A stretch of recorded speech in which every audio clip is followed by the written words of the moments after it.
Good morning, everyone, and happy Tuesday to you again. Happy New Year. We have a little bit of a guest with us today. So Tom's going to be joining us for today's reading of Carl Rogers on Becoming a Person, a Therapist's View of Psychotherapy, and we are going to continue on from where we left off, which was the top quarter of page 63, the dynamics of change, in the section of what we know about psychotherapy, how can I be of help? So here we go. The dynamics of change. You may well ask, but why is a person who is seeking help change for the better when he has evolved over a period of time in a relationship with a therapist which contains these elements? How does this come about? Let me try very briefly to answer this question. The reactions of the client who experiences for a time the kind of therapeutic relationship which I have described are reciprocal of the therapist's attitudes. In the first place, as he finds someone else,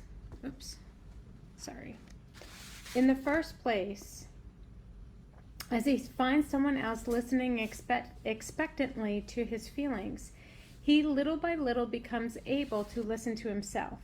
He begins to receive the communications from within himself, to realize that he is angry, to recognize when he is frightened, even to realize when he is feeling courageous. As he becomes more open to what is going on within him, he becomes able to listen to the feelings which he has always denied and repressed. He can listen to feelings which have seemed to him to be so terrible or so disorganizing or so abnormal or so shameful that he has never been able to recognize their existence in himself. While he is learning to listen to himself, he also becomes more acceptant of himself. As he expresses more and more of the hidden and awful aspects of himself, he finds the therapist showing a consistent and unconditional positive regard for him and his feelings. Slowly, he moves towards taking the same attitude toward himself, accepting himself as he is, and therefore ready to move forward in the process of becoming. And finally, as he listens more accurately to the feelings within and becomes less evaluative and more acceptant toward himself, he also moves towards greater congruence. He finds it possible to move out from behind the facades he has used, to drop his defensive behaviors, and more openly to be what he truly is. As these changes occur, as he becomes more self-aware, more self-acceptant, less defensive, and more open, he finds that he is at last free to change and grow in the directions natural to the human organism. The process. Now let me put something of this process in factual statements. Each statement is borne out by empirical research. We know that the client shows movement on each of a number of continua. Starting from wherever he may be on each continuum, I will mention he moves toward the upper end. In regard to feelings and personal meanings, he moves away from a state in which feelings are unrecognized, unowned, unexpressed.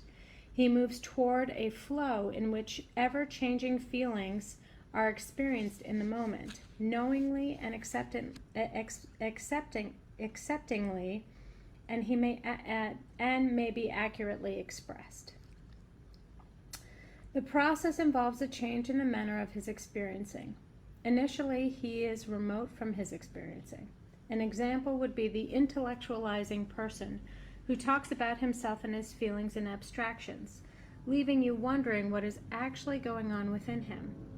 From such remoteness, he moves toward an immediacy of experiencing in which he lives openly in his experiencing and knows that he can turn to it to discover its current meanings. The process involves a loosening of the cognitive maps of experience. From construing experience in rigid ways, which are perceived as external facts, the client moves toward developing changing, loosely held construings of meaning and experiencing, constructs which are modifiable by each new experience. In general, the evidence shows that the process moves away from fixivity, remoteness from feelings and experience, rigidity of self-concept, remoteness from people, impersonality of functioning. It moves toward fluidity, changingness, intimacy of feelings and experience, acceptance of feelings and experience, tentativeness of constructs, discovery of a changing self in one's changing experience, realness and closeness of relationships, a unity and integration of functioning. We are continually learning more about this process by which change comes about, and I am not sure that this very brief summary conveys much of the richness of our findings. And so that is the end of today's reading, and tomorrow we're going to start with the results of therapy on the top of page 65, and then we will continue on from there. So have a wonderful, wonderful day. For those of you who are in the tri-state area, stay dry, and we look forward to seeing you again soon.